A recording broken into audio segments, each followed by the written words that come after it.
Fatal crash involving motorcyclist and utility pole in Trelawny. Hi again and welcome. This is Links 007 TV News Report, and we'll be right back with the details to come. Welcome to Links 007 TV News Report, providing you with the best in local and international news updates.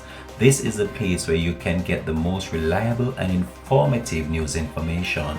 Links 007 TV News Report.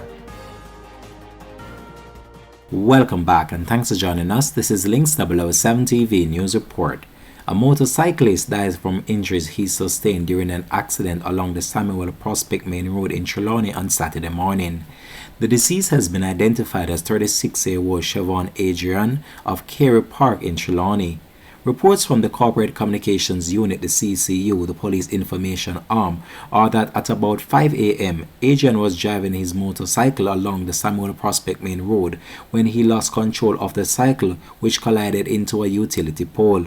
As a result of the impact, Adrian was thrown from the motorcycle and ended up sustaining multiple injuries. He was taken to the Falmouth Public General Hospital where he succumbed to his injuries. The Falmouth police are investigating the incident. This has been Links 007 TV News Report. Thanks for watching.